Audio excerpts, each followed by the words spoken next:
好，咁嚟到呢一堂咧，我哋就係即係主要去了解 Gen Z 一啲嘅即係特徵啦，而亦都就係佢究竟佢哋係俾啲乜嘢去影響啊，導致到佢哋可能有一啲唔同嘅狀態、唔同嘅表現。但係我哋又可以點樣去同佢哋同行咧？咁可以即係我哋 show 一 show 個 PowerPoint 出嚟，即係就開始今日嘅即係課堂啦。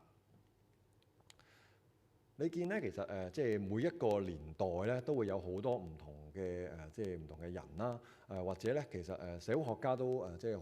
好將唔同嘅人咧作出唔同嘅分類啊，即係按照佢哋嘅年紀作出唔同嘅分類。你見 PowerPoint 上面其實都有譬如Millennial 啦，有 Gen X 啦，有 Baby Boomers 啦。或者去到 Gen C，其實就按照佢哋嘅年紀作出唔同嘅分類。Gen C 其實主要就係講緊大概依家最大嘅年紀啦，最大年紀嘅 Gen C 咧，可能就係大概 around 30歲。咁即係去到 Gen Alpha 咧，就係大概2012年打後出世嘅人。咁所以咧，其實即係主要今日我哋討論嘅就係後邊呢兩代嘅人啦。咁但係當然其實前面嗰幾代嘅人對 Gen C 或者對 Gen Alpha 其實都有即係一定程度嘅影響嘅。即係不論係佢哋嘅一啲嘅生活形態啦，或者對佢哋一啲嘅即係行為表現啦，其實都係對Gen C 啦同埋 Gen Alpha 咧都係有影響嘅。而 Gen C 咧其實即係可以咁講啊，就係最影響 Gen C 嘅即係東西啦嚇，其實最主要嘅其實就係 social media。2012年開始，其實都唔係2012年添啦，因為Facebook 嘅普及大概就係07、08、09年度開始有呢啲嘅即係 social media 社交平台嘅時候，其實就開始慢慢叫做可以話蠶食緊即係唔同嘅年青人。而 Gen Z 咧完全就係喺一個即係 social media 泛濫嘅年代底下去成長。你見呢一張圖其實即係一個美國嘅圖啦，但係其實Instagram、Facebook、YouTube、WhatsApp、LinkedIn 都係其實可能主要香港嘅年青人用緊嘅社交媒體嘅平台。社交媒體咧，其實或者 social media 咧，有好多人就會即係對佢有唔同嘅評價，而亦都有人咧就係將呢樣嘢比喻係為酒精啊。酒精咧其實唔係全然係差嘅嘢嚟嘅，酒精可以有好多好嘅用途我相信譬如可能你有傷口嘅時候，你用酒精就會即係可能幫你洗到個傷口啦，係咪？亦都有唔同嘅情況。但係其實酒精亦都係會帶嚟少量上癮嘅一樣嘅嘢嚟嘅。而好似去到 social media 呢個情況都係一樣啦，就係其實某程度上佢可以帶嚟一啲好嘅效果嘅喎，就係譬如佢可以提升到一個社會狀況，譬如可能令好容易就團結到一班人咁樣。但係其實你過度依賴social media 係都咧係會帶嚟即係為人帶嚟嗰個抑鬱或者帶嚟嗰個精神狀態唔理想嘅情況。嗱，你依家試下即係同你即係嘅朋友或者同你嘅身邊嘅人去討論一下究竟你覺得點解 social media 係會即係帶嚟一啲嘅負面嘅情緒咁樣嘅咧你試下用少啲嘅時間同識間嘅人去作出呢個嘅討論同埋分享，咁咧陣間我哋就繼續落去啦。其實主要嚟講social media 因為即係以前嘅年代或者一開始 Facebook 即係嘅set up，即係 Facebook 嘅成立，其實都係想聯繫到唔同嘅人。但係往往即係嗰件事隨住科技嘅即係演化咧，佢哋嘅目標都會變得唔同㗎啦。social media 依家最主要其實都係用嚟可能叫做係做一啲嘅推廣啦，做一啲嘅廣告啦。所以咧流量咧係好重要嘅。而點樣可以即係刺激到個流量咧，或者提供到嗰個流量咧？一啲負面嘅情緒啦，一啲激進嘅言論啦，其實往往係即係好吸睛嘅，或者係往往咧能夠即係讓流量咧忽然間即係無限量咁樣上升嘅。個原因最主要係啲咩咧？就係因為人咧，其實有一個好特別嘅特性，就係其實佢同一啲牽動自己情緒或者情感嘅事物咧，其實係好傾向，即係傾向係咧，就係傾向作出嗰個嘅互動啊！即係你又好留意到即係你又好留意嗰啲嘅字眼，或者好留意到，譬如咁講就係你睇開某隊波。你喺社交平台上面，你見到人鬧你嗰隊波，其實你係會唔知點解你係會投入咗落去，你係好覺得被冒犯咁樣嘅。所以咧當你越係睇得多呢啲嘅言論嘅時候，其實你都會俾呢樣嘢去draw咗你嘅 attention。而另一個即係你頭先所講咧，就係因為你要即係刺激流量，所以你要有好多唔同嘅你可以話係好激進啊，或者好偏激啊，或者係好誇張嘅言論。而呢個人咧，呢個 Andrew Tate 咧，其實佢喺即係Adolescence 入邊咧，其實佢都係有出現過，佢個名出現過啦，咁講，佢名係有出現過嘅。佢係一個好著名嘅YouTuber，咁但係當然咧，佢啲 YouTube 嘅片咧往往上載咗一陣咧，即係好多人睇完之後就好快俾 YouTube 下架嘅，因為其實佢嘅言論係即係好冒犯性嘅。佢係如果你用呢個中國人嘅諗法嚟講咧，佢係一個極大男人嘅人。因為佢係即係成日發表一啲叫做仇女嘅言論啦，佢又覺得咧，即係男人喺婚姻上邊咧係一定要被尊重嘅，男人一定喺婚姻嗰度咧係上把位，所以咧無論佢性呢個嘅即係性開放，佢點樣做都好啦，都一定咧係冇問題嘅。佢亦都咧即係會覺得同一時間有好多個嘅女朋友或者性伴侶咧，亦都係冇問題嘅。佢就係不斷喺 YouTube 上面發表呢啲嘅言論，亦都即係引起到好多唔同嘅人嘅關注，甚至因為譬如 social media 嘅即係出現嘅時候，其實讓好多唔同嘅年青人係宅咗喺屋企啦，成日都係對住個網，對住呢啲嘅嘢。喺呢個人嘅即係言論，或者喺呢個人嘅一啲嘅説法上面，佢能夠攞到嗰份嘅安慰感喺度，就係男人就係要咁噶啦，或者男人就係要誇誇張張咁樣噶啦。所以咧係引起到一啲人嘅共鳴嘅。但係其實呢一啲都係一啲可以講話係毒害緊年青人嘅一啲嘅言論啦。而另一個 social media 嘅特點咧，就係佢你係可以開好多個唔同嘅 account。即係縱然咧，即係你係要可能譬如 link up to 你嘅一個email 嘅 address， 但係其實你就算你開幾多個 email address 都係冇問題噶嘛。所以即係你可以開無限個 account，而你開無限個 account，你都可以用一啲假名。呢啲嘅假名，所謂匿名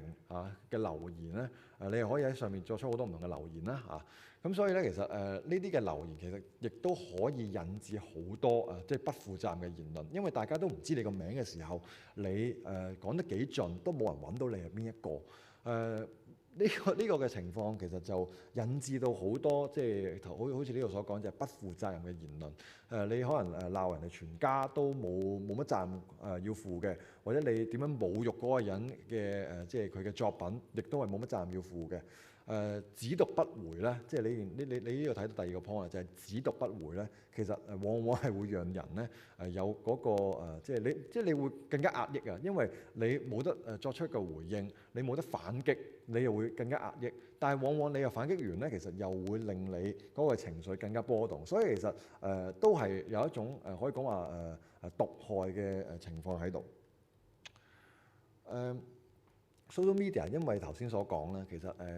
亦都變成咗一個可以講話係一個廣告嘅平台啦。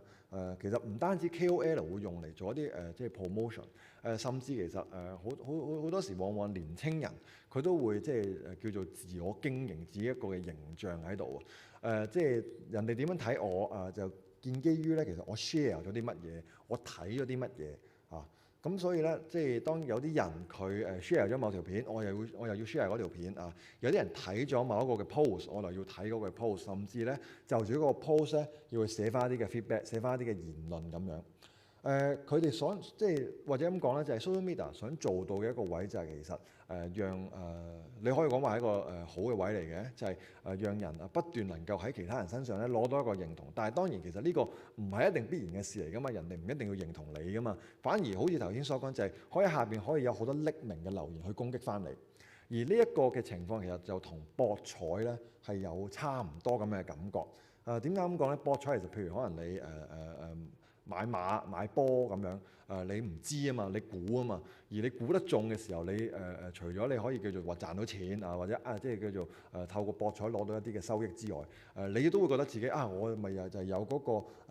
眼光喺度咯咁樣。其實social media 一樣想做到呢個嘅效果，就係你出某個嘅 post，你用咗某一啲嘅字眼，落咗某一個嘅 hashtag，可能會讓唔同嘅人睇到跟住咧俾好多唔同嘅反應啦，譬如like或者可能好多唔同嘅留言或者好多唔同嘅分享其實就係會即係可以咁講就係讓你同樣感受到嗰一份未知感喺度，即係嗰份好似博彩嘅未知感喺度，嗰份嘅興奮感喺度。即係呢個其實就係不斷 social media 用嚟叫做點解會繼續咁多人去用呢個嘅平台，就係因為好希望有呢份嘅感覺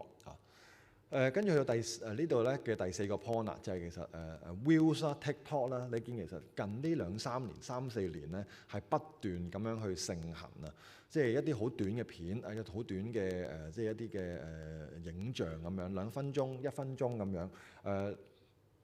即係擺上去呢個社交平台嘅人咧，就希望用呢1分鐘、2分鐘去刺激你嘅即係叫做大腦啦，或者去刺激你一啲嘅情感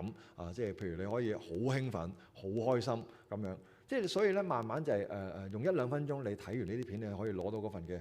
快感、嗰份嘅開心嘅時候，人又往往就好衰噶嘛，即係人有惰性嘅。你睇得多呢啲片咧，你就慢慢唔係好想繼續去諗嘅，或者唔係好想去諗譬如有啲人可能佢寫咗某一啲嘅文字，其實都係好多唔同嘅幽默感喺入邊。你以前你係要即係透過去閱讀呢啲文字，去攞到嗰份嘅幽默感，你跟住你就會即係開心啦，你又會即係快樂啦，或者有嗰份嘅快感啦。但係依家唔係，你睇1-2分鐘就得，咁人又點會去選擇去睇文字，或者有人又點會選擇去諗文字裏邊背後嘅一啲意思咧？透過 social media 其實慢慢形塑咗即係3個唔同嘅即係時代，或者唔好咁講，唔係話3個唔同嘅時代，即係3個唔同嘅可以講話即係 Gen Z 自身嘅一個嘅處境入面。第一個處境咧，其實就係一個好模糊嘅處境而模糊嘅處境入面咧，gender 係一個最關鍵嘅情況。即係你見啲咩 AMAB AFAB 就係其實 assigned male at birth 咁樣，或者 assigned female at birth。對 Gen Z 嚟講咧，性別只不過係一開始由其他人去分配，但係其實係可以作出更改。對佢哋嚟講，佢哋做得完全係嘅。所以咧，你見其實係可以有356種即係咁樣嘅性別係都冇問題咁樣嘅。即係對佢哋嚟講。呢個嘅情況其實就係同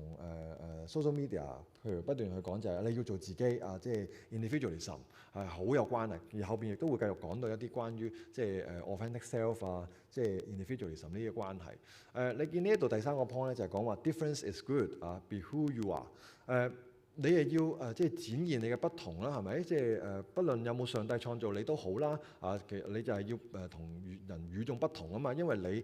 就係你咯，你同其他人唔係一樣，你唔係工廠揼出嚟嘅一件嘅貨物，你就係你咁樣。所以對佢哋嚟講就係我縱然我一出世好似係一個男仔咁樣，但係其實我係好多女性嘅思想嘅喎。咁佢哋咪作出一個嘅更改，或者佢哋咧就選擇可能有啲激進啲，可能佢哋就去做變性手術。但係有啲咧可能純粹佢係選擇着衫或者打扮上變得唔同。即係要認知嘅就係其實我哋嘅 Gen Z 就係活喺一個咁樣嘅時代底下，對性別對好多唔同嘅嘢其實係好模糊嘅。而繼續有一個模糊嘅位，就係頭先所講啦，就係其實authentic self 或者係喺成長嘅呢個位嚟講，其實係好模糊嘅。點解咁講咧？就係頭先都有 highlight 過啦，就係 individualism，即係一個好高舉個人層面呢樣嘅嘢。個人層面或者個人一個嘅主義，就不斷講咧，就係話人咧係要做一個真實嘅自己、真誠嘅自己即係咧，但係即係無論我有咩諗法都好，我一定要喺你面前表達嘅。無論我有啲咩決定都好，我一定要 show 出嚟嘅咁樣。但係其實係咪真係喺任何嘅場合都可以做到呢一樣嘢咧？你喺你嘅職場係咪可以咁樣做咧？你喺你嘅學校係咪可以咁樣做咧？你喺即係社會上面係咪又可以咁樣咧？當然其實對呢班嘅 Gen Z 或者對年青人嚟講，依家確實嗰個成本冇咁高。你職場你唔容許我做自己，我咪辭職唔做咯，我咪唔玩咯。你屋企唔俾我咁樣，我咪離家出走咯。當即係佢哋選擇有呢啲嘅方向去行嘅時候，佢哋冇經歷過好多唔同嘅挫折，冇經歷過好多唔同嘅人嘅教導，佢哋又點樣去成長呢？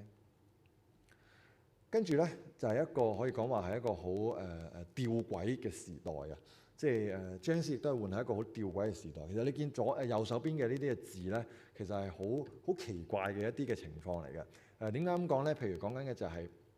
Gen Z 咧，原來就係比 Gen X 等等嘅上一輩咧，係比較上抗拒有言論自由嘅喎。40% 嘅 Gen Z 或者 Millennials 咧，係反而支持政府咧要禁止作出一啲冒犯性嘅即係言論嘅。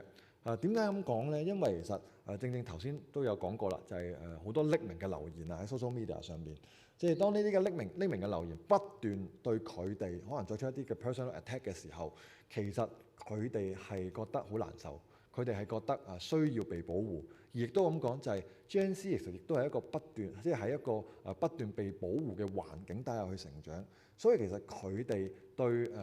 別人嘅攻擊、對別人嘅冒犯，其實係比較上敏感嘅。好多所以你見呢度第三個 point 都係咁講，就係話 Gen Z 渴求嘅係 emotional safety 啊。即係唔單止即係要好多唔同嘅嘢都係要安全，佢哋嘅情感咧都係要安全。所以亦都就係落到去啦，就係話時代進步咗，唔代表咧人係有或者想要更加多絕對嘅自由，反而佢哋係想要更加多絕對嘅保護。頭先講emotional safety 其實當然係啦，即係 Gen Z 唔係淨係想要一個 emotional safety，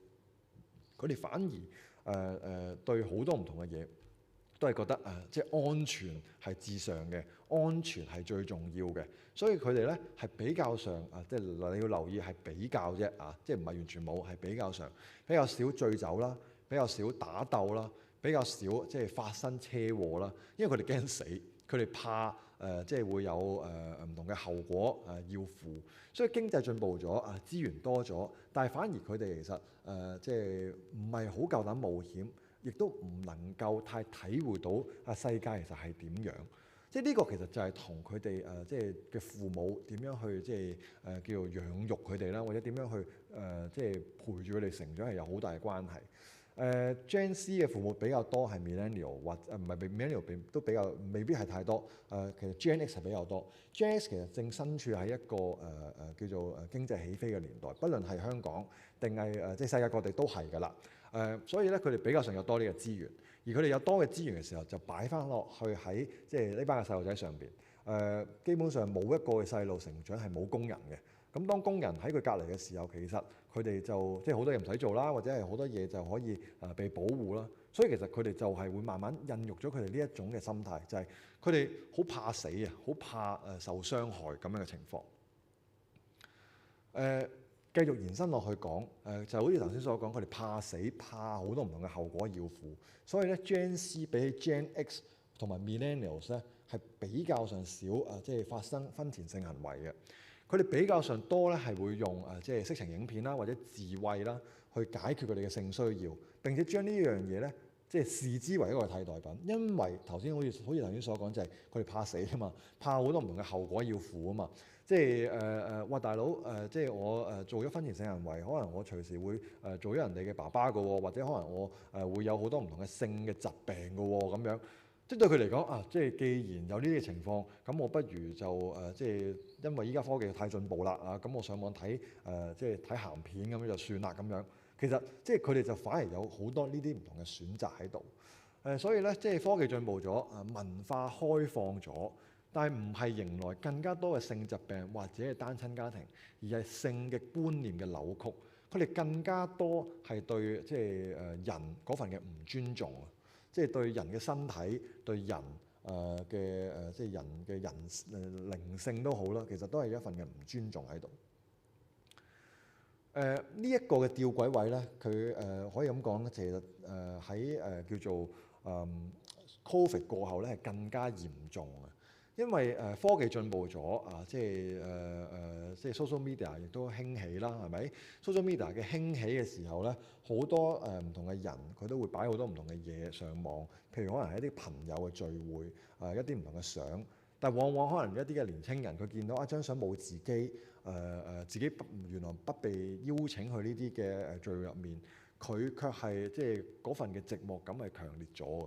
而跟住亦都係啦，你見第三、第四個 point，即係 social media 係有一份嘅，即係頭先亦都講過，就係 social media 其實有一份即係吸引力喺度，吸引你不斷喺度碌，不論你睇 Reels 或者 TikTok 都好，即係嗰份嘅快感不斷刺激緊你啊嘛，所以你不斷會想睇，不斷會想碌。咁你不斷碌、不斷睇嘅時候，你變相你一定係瞓少咗噶嘛。當你睡眠時間同埋質素下降咗嘅時候，其實人往往亦都會變得更加抑鬱。頭先講過就係individualism 嘅興起，引起到咧即係唔同嘅即係女性啦，佢哋會比較上即係願意去為著自己爭取自由，爭取一啲嘅權利，所以女權主義咧係抬頭嘅。當然我哋係即係主張即係呢個男女平等，其實都冇乜太大嘅關係，即係因為以往不論即係華人嘅社會定係點都好，其實女人都係比較上地位低，所以佢哋嗰個嘅即係爭取權利或者爭取一啲嘅福利係需要嘅。但係即係可能依家就變得更加即係激烈啦，更加強烈啦。而男人卻往往因着佢哋既得利益咧，而因為佢哋保護緊自己啲既得利益，所以佢哋反而冇咁主動去要點樣去為著自己去爭取一啲嘢，或者去為一啲嘢發聲咁樣。但係反而女性係會咁樣做，所以好似有一個嘅吊詭嘅情況出現咗。而去到第三個嘅即係時代就係一個重新定義嘅時代。喺社交平台底下咧，其實因為好多唔同嘅人都會擺好多唔同嘅相上網啦，不論係自己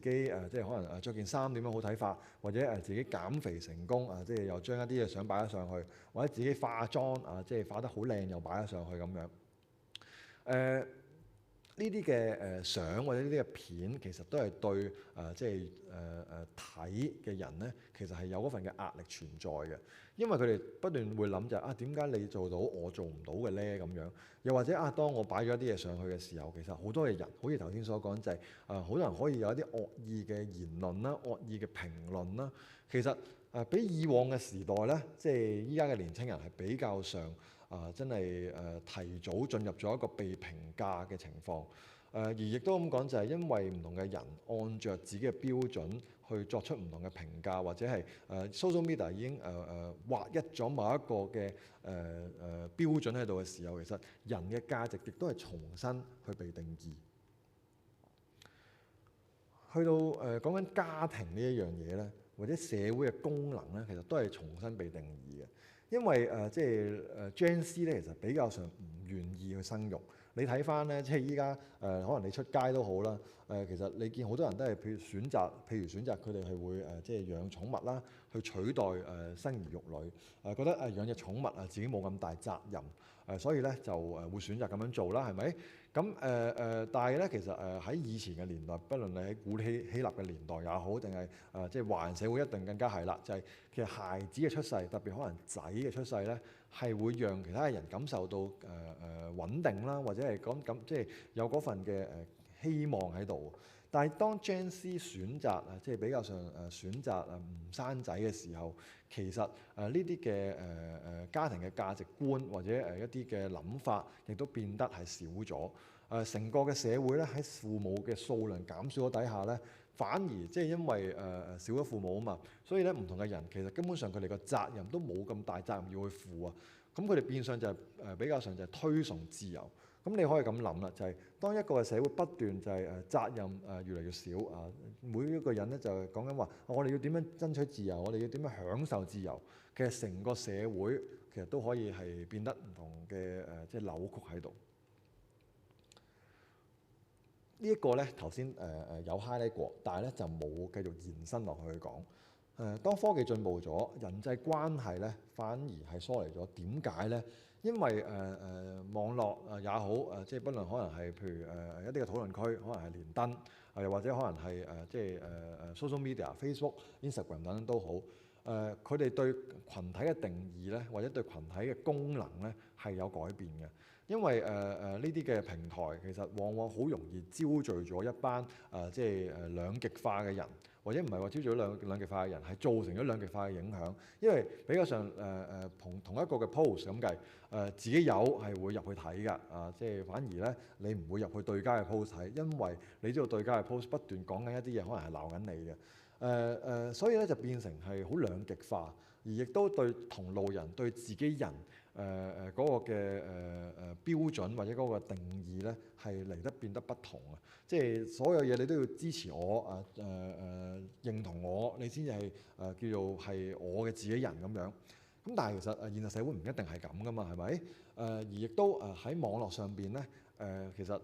係好似頭先所講，就係好容易揾到同路人，好容易揾到一啲咧同自己啱嘴型嘅人。所以咧，其實即係支援自己行動或者支援某一個核心價值或者價值取向嘅行動咧，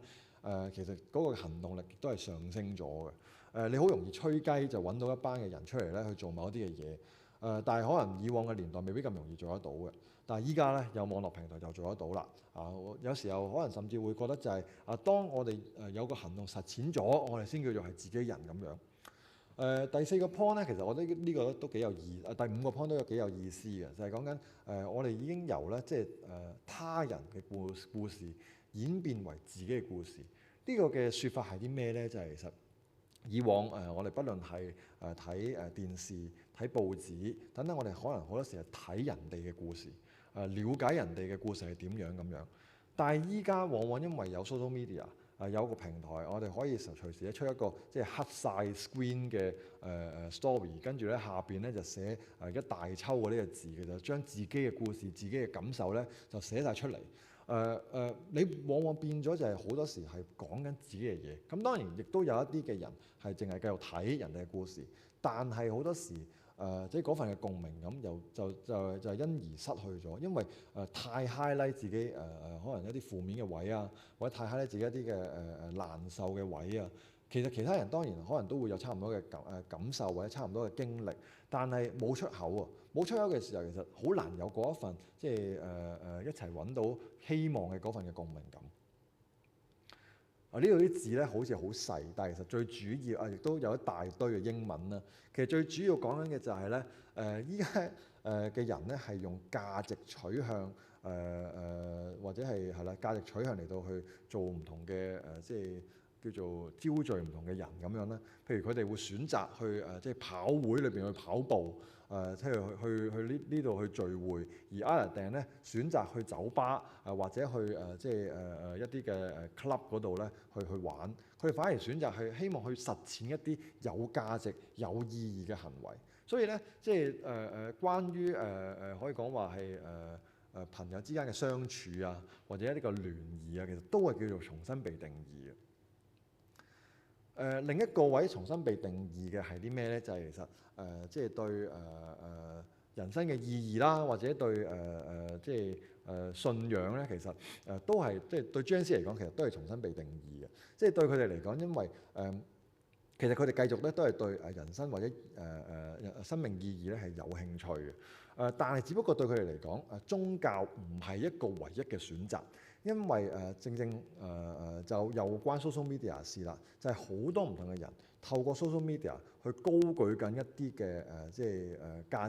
值觀啦，不論係平權嘅價值觀，定係一啲可能一啲mindfulness 之類咁樣嘅嘢。其實呢啲全部都係喺 social media 裏邊好盛行、好興起。而其實好奇怪就係其實 Gen Z 係會俾呢啲嘢去捉到佢哋嘅 attention。呢個其實都即係你好難去解釋到點解會咁樣做，但係佢哋就係俾呢啲嘢去捉咗咯。反而佢哋比較上少去諗即係真係關於宗教係點樣。咁但係亦都好感恩嘅係其實譬如你見啟發啦、Alpha 啦，佢哋就選擇用呢一個嘅導向，即係從人生意義或者從一個價值取向引入翻去講基督信仰，引入翻去講基督教嘅價值觀，去讓呢樣即係叫做引導翻一班嘅年青人點樣去了解真正嘅信仰係啲乜嘢，真正呢個世界嘅創造即係造物主係邊一個，即係或者真正嘅救贖係邊一個。Alpha 就係用緊呢個嘅方法去引導翻年青人。咁講咧，其實喺香港嚟講，其實Alpha 係越嚟越盛行啊！即係好多唔同嘅堂會，佢哋推行 Alpha，其實亦都即係叫做有唔同嘅果效啦。特別年青人其實都係有好好嘅即係反應喺度。所以其實證明呢一個方向咧係縱然Gen Z 係有嗰個嘅傾向，但係當 Alpha 用緊呢個方向去引導翻年青人，其實亦都可以係反而更加能夠讓呢班年青人願意比以前嘅年代 Gen X 也好 Millennial 都好，係更加願意去反思或者係接受基督信仰。嚟一個小嘅總結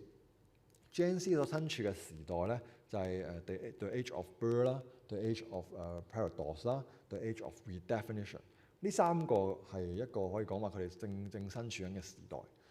而呢6個 point 咧比較上可以講話係一個重點啦。而亦都就係由呢6個嘅重點咧，我哋可以繼續去諗下，其實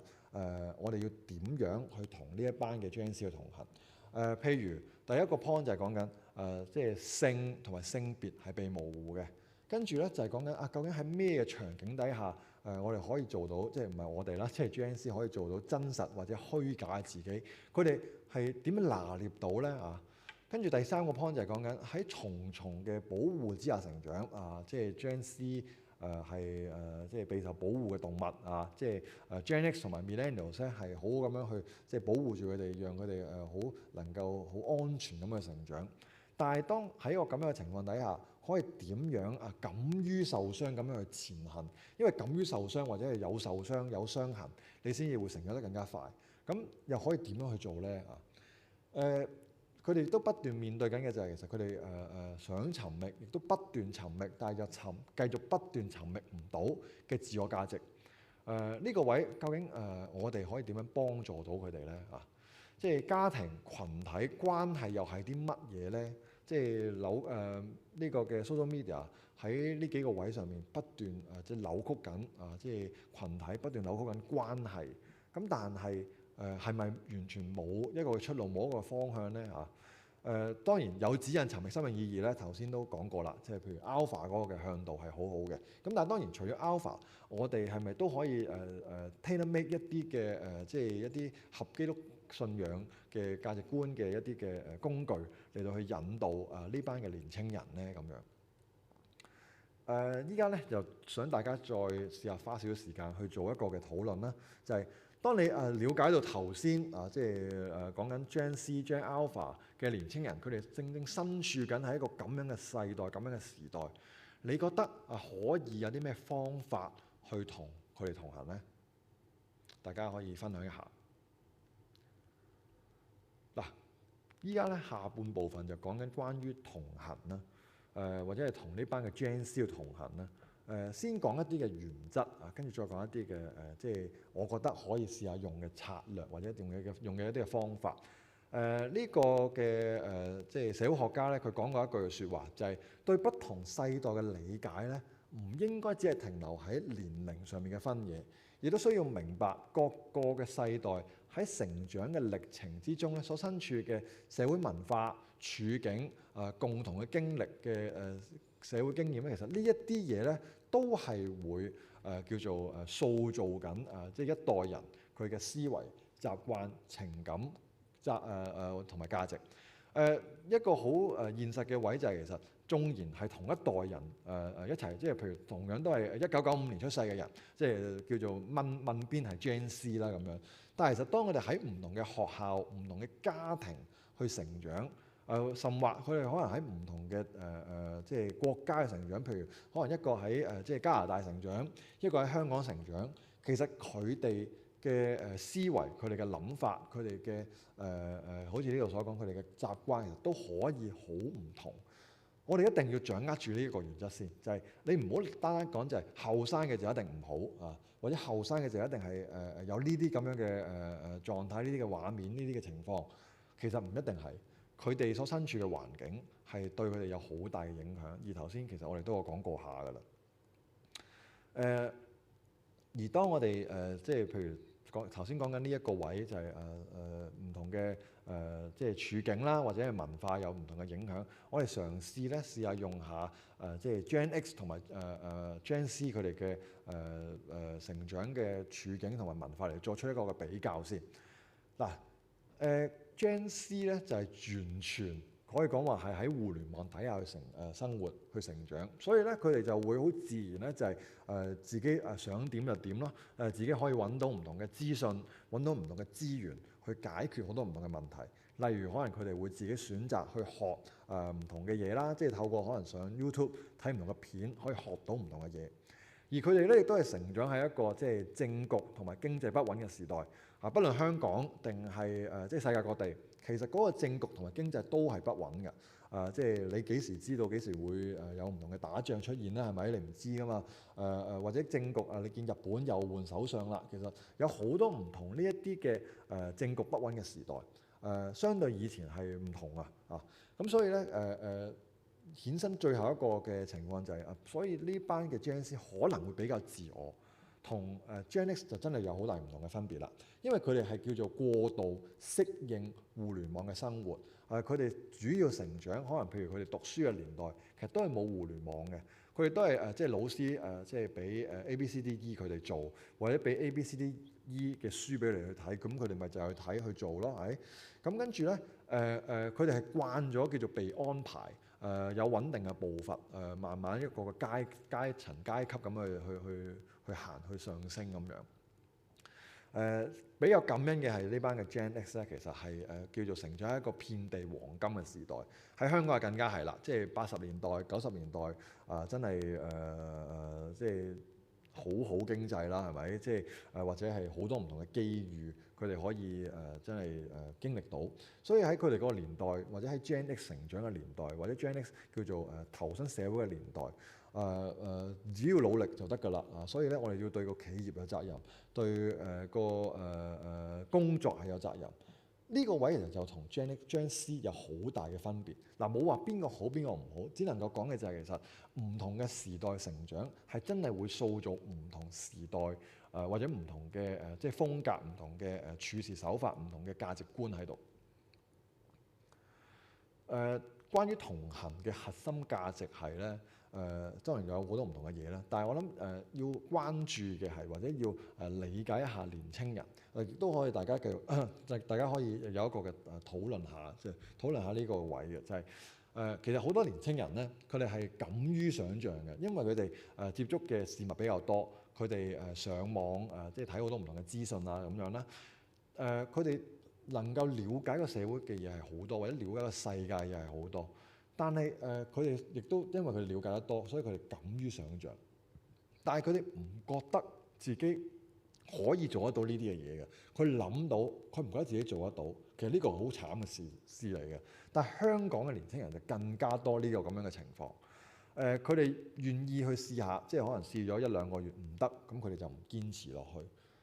你覺得即係你試下代入下去諗，或者你觀察，你覺得嗰個原因係啲乜嘢咧？試下花少少時間去作出一個嘅討論咧。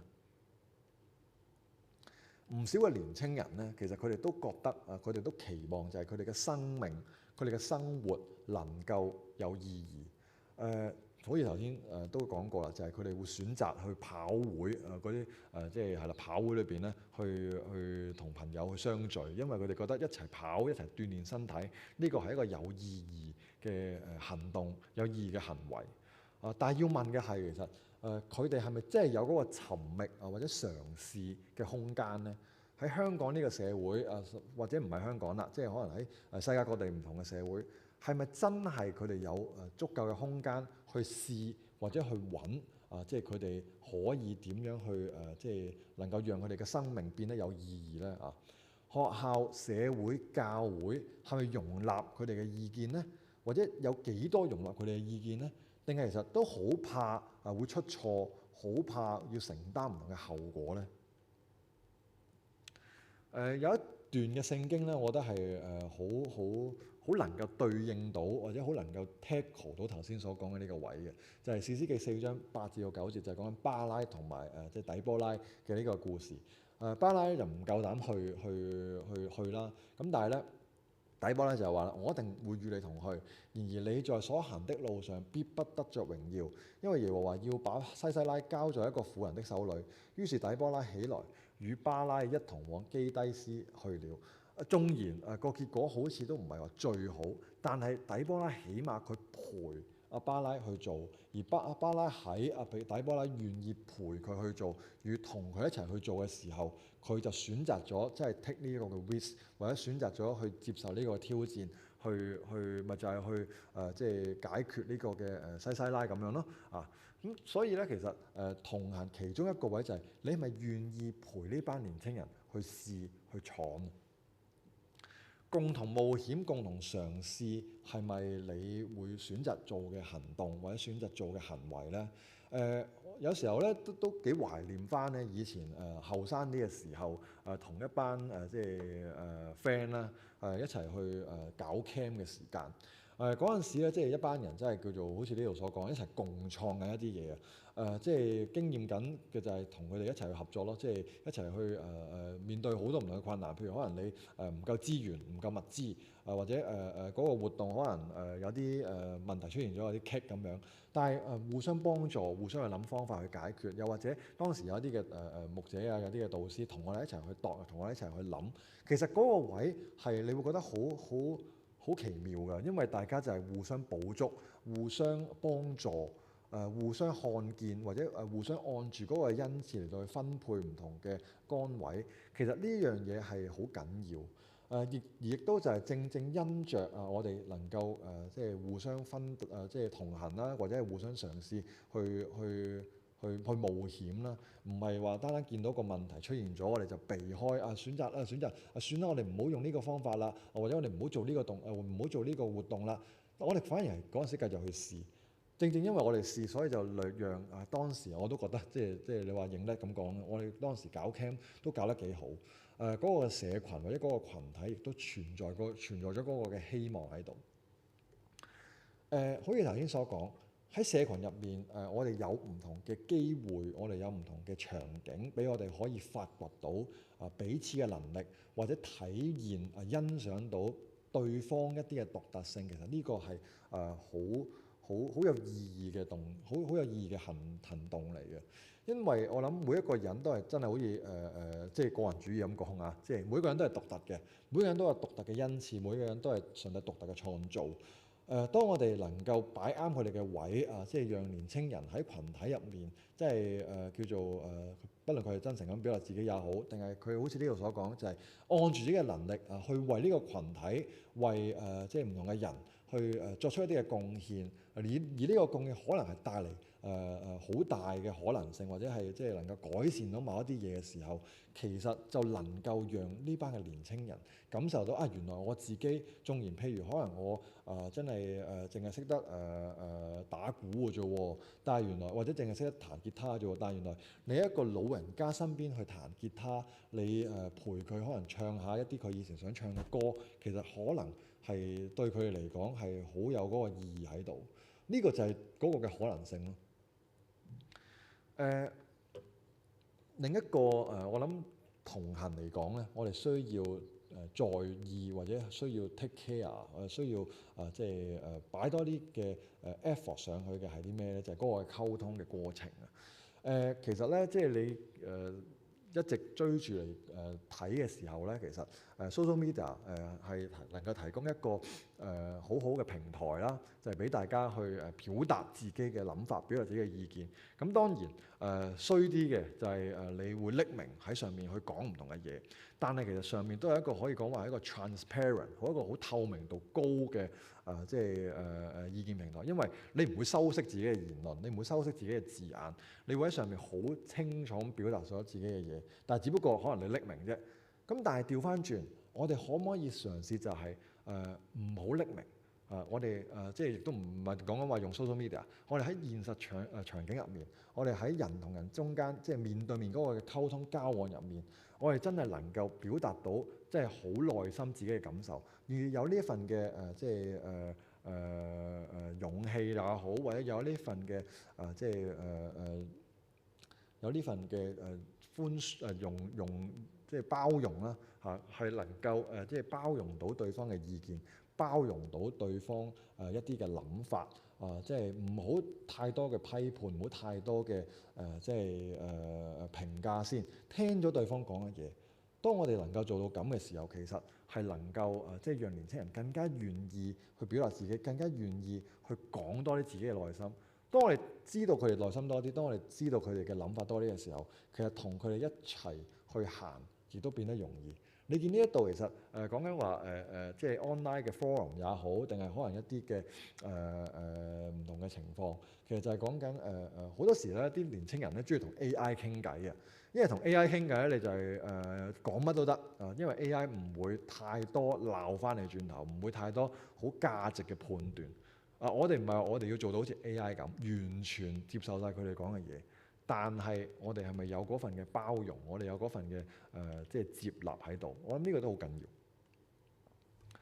所以咧嘗試要締造一個嘅社群，或者締造一個空間。呢個嘅空間即係創造呢個空間咧，能夠讓彼此，不論係年紀大嘅人，定抑或係即係Gen Z 都好，能夠分享更加多自己嘅故事，讓彼此能夠認知到或者可以分擔到彼此嘅一啲嘅創傷、憤怒、痛苦，佢哋唔同嘅感受。哪怕可能係一啲即係傷口，哪怕可能係一啲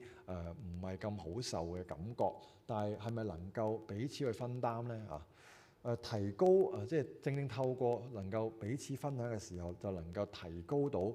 彼此嘅依賴。咁但係即係呢個好緊要就係我哋要謹記嘅就係其實基督信仰係我哋嗰個嘅 common ground。基督信仰係我哋嗰個嘅最大公因數，我哋係需要用即係基督信仰，用聖經、用聖言嚟到去作出唔同嘅解讀，去即係嗰個價值觀去引導翻對方，去面向上主，去引導翻對方去諗翻自己嘅生命，諗翻自己需要成長嘅位。即係我諗呢個嘅空間係每一個即係都渴望見到嘅。但係只不過我哋就係好多時有好多唔同嘅包袱，讓我哋去諗究竟我哋係咪真係願意，或者我哋真係能夠喺我哋嘅年青人面前表達自己呢啲嘅嘢咧？講緊嘅唔係話要一換一透過我哋要表達咗自己最醜陋、最創傷嗰一面，就能夠換到對方嘅嗰個嘅即係坦誠啦。唔一定係咁樣，但係其實係嗰個態度，係嗰個態度。Gen Z 咧，其實咧好多時都好渴望係有即係 role model，好渴望呢個 role model 咧，即係不論喺職場也好，定係喺即係學校場景都好，甚至其實喺教會都一樣係。佢哋好渴望咧，即係能夠有人可以 tailor make 一啲合佢哋成長需要嘅指引俾到佢哋。但係咧，佢哋又即係好有要求嘅喎，即係呢啲 Gen Z就係覺得係你最好 tailor make 呢啲嘢俾我哋啦，但係你又唔好咁 micro control 我哋喎。所以值得去諗嘅就係其實我哋好多時我哋都會即係你哪怕喺職場也好，定係喺教會，你都會可能係佢嘅即係喺個階層上嚟講咧，就係你喺佢嘅上邊。咁但係你純粹你係想展現我係喺你上邊嘅呢個嘅權力慾，定抑或你真係有心去教導呢一班嘅年青人？講緊話你要 tailor make 一啲合佢哋成長需要嘅指引，其實就係你需要去觀察佢哋嘅需要，就變翻係好似第一課我哋講嘅時候，就係你咪能夠有嗰份嘅耐性啊！嗰份嘅耐性唔係單講緊話溝通，而係有嗰份嘅耐性去觀察。你觀察得多，你先會知道你想要嘅係啲乜。其實呢一個咧，呢一段嘅説話咧，我覺得其實係好有意義嘅。大體上面嗰個意思就係其實你嘅性格，你嘅即係一啲嘅諗嘢嘅價值觀都好啦，其實係一定會影響緊即係成個嘅社群，而社群亦都係會塑造緊你嘅嗰個嘅即係品格或者你嘅一啲嘅情況。所以咧其實唔係單單講嘅話你要改變個 Gen Z 或者改變嗰班嘅年青人，係我哋自己都需要作出嗰個改變。我哋需要先改變到自己，塑造到一個好嘅即係群體嘅即係environment，個好塑造到一個好嘅氛圍，我哋先至能夠讓年青人喺呢個群體嗰度去即係叫做成長。亦都因為咁樣先至可以抗衡到社會嘅文化。所以咧，我哋要謹記嘅一樣嘢就係其實我哋唔係話我哋做一啲嘅嘢就能夠增加一啲嘅嘢。我哋唔係講話我哋做啲嘢就能夠 fix 到嗰個問題，解決到嗰個問題，而係我哋係分享自己，我哋要擺低自己一啲嘅即係可能既有嘅諗法，就係我哋係前輩，我哋係長輩，我哋唔能夠喺佢哋面前講呢樣講嗰樣，我哋唔能夠喺你面前有呢啲嘅表現，嗰啲嘅表現，或者我哋要 show 俾你睇就係我哋幫你嘅點點點嘅。其實唔一定係咁，而係大家分享啦，嘗試分享就係因為大家都唔足夠，唯有共同，唯有一齊即係我看見你，你看見我，先至能夠見到或者為生命帶嚟更加多嘅意義。喺即係教學上面咧，有一個位好有趣㗎，就係咧講緊話呢個協同學習喺官課入面咧，即係好多時即係如果有老師你都會明啦，就係老師咧其實好多時都要備官課㗎嘛，或者老師都要官課㗎嘛，就係你好多時你要即係或者一個即係科主任要睇你堂咁樣，跟住俾 feedback 你。但係協同學習講緊嘅就係其實係即係同輩啊，即係老師同老師之間彼此咁樣學習，彼此去觀課。咁好似呢度所講啦，就係其實有3層唔同嘅意義。第一層就係認知我哋所生活嘅世界，或者認知自己係點樣。第二個咧就係其實嘗試去建構或者去即係睇到嗰個彼此嘅不同，即係同儕同個人中間嗰個關係。而透過你睇到自己、睇到對方嘅時候，你就要反省反思啊，就係自己其實嗰個嘅身份係點咧，或者自己嗰個嘅存在方法，或者係用翻教學就係嗰個教學嘅方法係點樣咧？而將呢個嘅原則擺喺同人裏邊，我諗其實都係可以做得到嘅。就係我哋先睇下自己係點先。跟住再了解、認知下對方年青人也好，定係話係如果係年青人嘅，就睇下啲大人係點樣啊！跟住再反省反思翻，就係自己嗰個嘅不同，或者自己嗰個存在，或者自己嗰個嘅即係諗嘢嘅 pattern 有好多唔同嘅嘢，又係會係點樣咧？傳道書呢一段嘅經文其實同後邊講緊創世記2章18節嘅呢一個經文咧，其實都係大致上都係一樣。其實都係個 focus 都係講緊話互補性啊。從創造嘅敘事嚟講咧，其實人絕對唔係一個獨立嘅獨立嘅個體，因為即係正正好似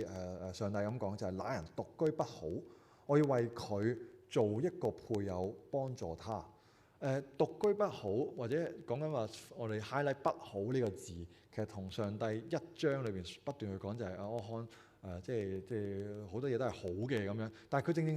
正講嘅就係那人獨居不好，唔係講緊話人唔好啊，而係講緊獨居不好，因為得一個人啊嘛，得一個人嘅時候，其實人嘅形象好似呢度所講就係唔完整啊。當人同人喺埋一齊嘅時候，我睇見你有啲唔同。你睇見我有啲唔同，大家可以互相幫助、互相補足，呢個就能夠睇到上帝嘅創造係幾咁奇妙，或者能夠將對方一啲嘅即係 hidden 嘅talent 也好，或者 hidden 嘅 potential 能夠更加 draw out 到出嚟，變得更加理想，變得更加好。共學咧，其實就係講緊即係知識嘅共享，從互相補足嘅學習過程。肯定各自嘅存在意義同埋價值，即係所以咧，其實唔係講緊話教，即係單單係教你一啲嘢，而係彼此去學習、彼此去幫助、彼此去互相扶持。好多時咧，你見下邊嗰2個 point 咧，都有呢個情況出現嘅，就係年青人咧，即係喺社會上面咧，處於劣勢，覺得即係被邊緣化。佢哋成日都覺得俾人恰啊嘛，或者俾啲大人即係阻住我哋點咁樣。但係調翻轉，即係年青人都應該要去了解下，就係其實大人都會跌入嗰個老嘅焦慮，俾人淘汰嘅焦慮。咁當我哋見到對方即係彼此雙方都有呢一個需要嘅時候，其實就係要學習互相補足咯。有啲嘢大人可以幫到我哋，即係大人幫到啲年青人做嘅，咪幫佢哋做咯。年青人可以幫到大人嘅時候，咪幫佢哋咯。即係呢個位我諗係一個群體能夠和睦共處最美好嘅一個嘅場景，但係只不過就係大家嘅意願係咪存在咧？大家係咪願意咁樣去做咧？點解翻嚟呢幅圖咧，或者翻嚟呢張 PowerPoint 咧？其實就係講緊嗰份願意。我哋頭先引落去呢一章嘅時候就講緊願意啊嘛。你係咪願意去教導下一代？定抑或就係好似呢度所講，就係當呢樣嘢係一個嘅 duty， 或者當呢樣嘢係一個 role， 我焗住要做嘅啫，我焗住要即係教佢哋嘅啫。但係其實唔係嘅。當你有一份願意喺佢哋身上學習嘅心，或者有一份即係願意即係讓自己更加進步嘅心嘅時候，你就唔會覺得呢個係一個 duty， 或者呢個係一個任務，而係呢一個係一個你需要必須要做，或者係能夠讓你有得益嘅一個嘅行動或者一個嘅行為。一直講到嚟呢個位咧，其實我諗呢一段嘅經文咧，其實就最係能夠表達到嗰個一齊相處或者一齊同行嘅狀態，就係《使徒行傳》2章44至47節。信的人都在一處凡物公用，並且賣了田產家業，照各人所需用的分給各人。他們天天同心合意，恆切的在殿裏，且在家中擘餅，存着歡喜，誠實的心用飯，讚美神，得眾民的喜愛。主將得救的人天天加給他們，就係彼此分享咯。其實不斷講緊就係彼此分享咯，唔分大細，將有嘅嘢就攞出嚟，將需要嘅嘢就即係俾對方，俾大家。其實呢個係一個好美麗嘅圖畫。只不過真係不論喺即係教會嘅場景也好，定抑或喺即係可能學校、公司就更加係啦。即係其實都未必會有太多呢啲嘅畫面。但係當我哋即係係基督徒，當我哋係屬上帝嘅人，我哋係咪應該要朝住經文呢4節嘅經文裏邊所描繪嘅呢幅圖畫去行我哋要行嘅路咧？所以咧，其實 role model、mentor 係好緊要嘅，係即係嗰個嘅如果你有嗰份願意同佢哋一齊成長嘅心嘅時候咧，其實你就唔會係變得好遠距離，你就唔會係變得即係叫做同佢哋好疏遠、好唔接近。因為其實你即係或者對 Gen Z 嚟講，其實最緊要嘅係你能夠揾得到，即係能夠揾得到嗰個嘅role model，能夠揾得到嗰個 mentor。你有啲咩事都能夠揾到佢。而咁講啦，頭先喺使徒行傳2章44至47節嘅呢幾節嘅經文，其實就描繪緊一個一齊生活嘅場景啊嘛。當你願意去同你嘅年青人一齊生活、一齊成長。即係同佢哋一齊咁樣去經歷好多唔同嘅嘢，或者好似頭先咁講啦，就係大家都係彼此學習緊嘅情況底下，其實就唔會遠距離咯，就係大家好接近咯，亦都就係可以好 organic 咁樣咧，即係俾到對方有滿足感，俾到對方有安全感咁樣嘅情況。潘霍華咧係一個神學家啦，亦都係一個即係咁講係一個好偉大嘅神學家啦。佢有一本書就係《團契生活》，咁呢本書我諗有唔同嘅人都會睇過。中間咧其實亦都不斷即係有同我哋今日講緊呢個嘅 topic 其實有一啲嘅嘢可以 echo 到嘅，就係佢譬如呢一段佢即係 call 咗嘅文字。凡不能獨處的，就當避免團契生活；凡不能在團契中生活的，就當避免獨處。講緊嘅係啲咩咧？其實就係你要喺群體裏邊咧，見到自己嘅不足，見到自己不足，你需要有啲嘅時間攞翻出嚟，去好似呢度所講，就係直接面向翻上帝。你睇翻上帝有啲咩同你講，你了解下自己有啲咩需要成長。當你叫做修練完啦，你再翻去個群體裏邊。不斷有呢個，即係但係你亦都要知道嘅就係其實你唔係一個嘅完美嘅人，你一定有繼續唔同嘅位，你要需要學習成長。你再翻去群體裏邊再學習，跟住再出翻嚟獨處嘅時候，就再去思考翻，再反思翻。即係你不斷要係有呢個嘅 loop，或者你不斷要有呢一個嘅願意係你不斷願意做到呢一個嘅行動，不斷願意做即係按住呢個嘅 pattern 去過你嘅團契生活，或者去過你一個群體嘅生活。其實咁樣先至係能夠即係讓自己成長，亦都讓群體去成長。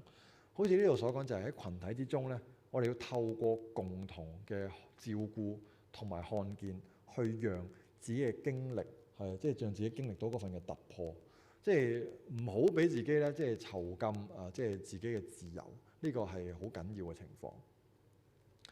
所以咧，其實同行係講緊咩咧？就係要做到嘅就係其實共同生活。呢個其實我諗乜嘢都唔記得都好，最緊要就係共同生活，唔好有太多框架，唔好有太多前設底下去共同生活。信念咧唔係透過群體去傳播，而係透過生活。你講好多嘢咧。可能都唔係最有效咁樣去將一個價值觀去傳遞。你做一啲嘢，你即係身體力行 show 俾佢睇，好似呢度所講就係從成員裏邊嘅一言一行去 show 俾佢睇係點樣。其實呢個係更加有感染力，更加有嗰個即係能夠改變到人心嘅能力。要懷住嗰個咧，即係互為彼此嘅人觀，即係要着意、要着重、在意每一個喺生活裏邊咧微小嘅動作同埋態度，因為呢啲微小嘅動作同埋態度係能夠鼓勵到另一個嘅生命。呢段嘅英文咧係大概另外一本書嘅表達啦。其實講緊嘅都係差唔多嘅意思，就係唔係講緊透過攞到一啲嘅知識或者攞到一啲嘅資訊嚟到可以改變到一個人，或者去讓一個人變成一個嘅門徒。而係嗰個 reformation。嗱，你見無啦啦點解會擺咗啲家譜喺度咧？以利亞撒、新馬但、新雅各咁樣。其實呢個嘅以利亞撒同埋呢個嘅雅各，你係唔係好知佢係邊一個嘅？但係咧，你睇佢個名，你會知道佢係即係一個出名嘅人啦。因為以利亞撒係即係亞倫個仔啦，雅各絕對知係邊一個。但係佢哋點解都會俾人記錄咗落嚟咧？咁樣縱然佢個名係同以前有啲偉人嘅名一樣喎咁樣但係其實佢哋係咪有做過啲咩好特別嘅嘢咧？其實佢哋冇做過啲咩特別嘅嘢嘅，佢哋只不過係好即係叫做緊守佢哋呢個傳宗接代嘅崗位，去即係就係冇太多嘅諗法底下去生佢哋嘅仔咯，去繼續傳遞佢哋嘅下一代咁樣咯。所以想講嘅就係其實平平無奇嘅工作，上帝都會用上，只不過係傳宗接代，只不過係生兒育女，咁樣都會俾記錄落嚟。原來係㗎，上帝係會用得上即係你所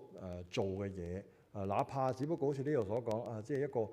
無厘啦更，完全都唔知佢有啲咩即係喺聖經裏面做過嘅人。即係因為呢個以利亞撒同埋雅各唔係嗰個偉人嘅以利亞撒同埋雅各啊嘛，只不過係一個用咗佢個名嘅以利亞撒，同埋用咗佢嘅名，用咗呢個偉人嘅名嘅雅各。你完全其他經文你揾唔到佢哋嘅事蹟。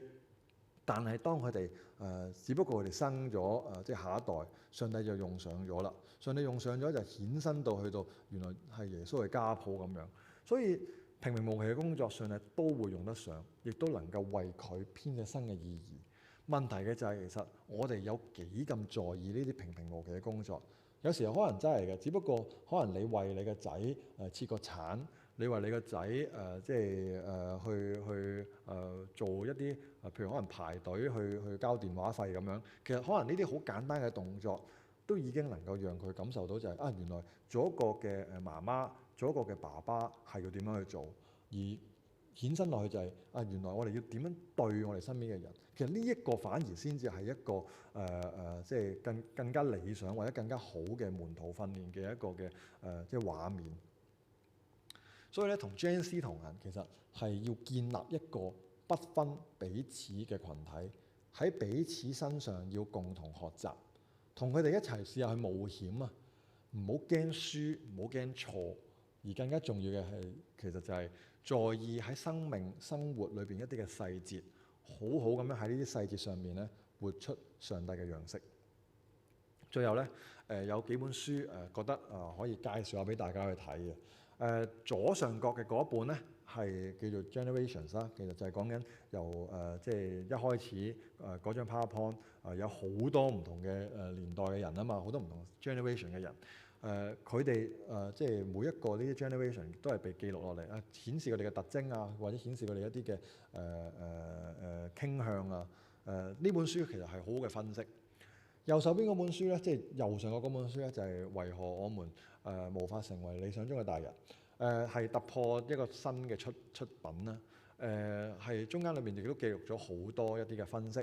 係好值得，即係特別係香港嘅年青人嘅分析，佢哋面對嘅處境同埋一啲嘅即係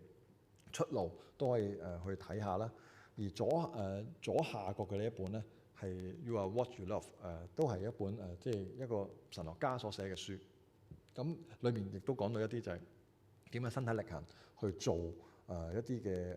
榜樣去俾年青人，或者做一啲嘅榜樣去牧養一啲門徒嘅一個嘅書啦。右手邊呢本咧，即係右下角呢一本咧，其實就好出名啦，即係 The Anxious Generation。其實同 Generations 嗰本書有一啲嘅相似，一啲嘅相近，但係當然佢比較 highlight 係講 social media， 所以如果對 social media 有興趣，想了解多啲佢嘅好處唔好處嘅弟兄姊妹咧，可以花少少時間去睇啦。咁今日就到呢一度啦。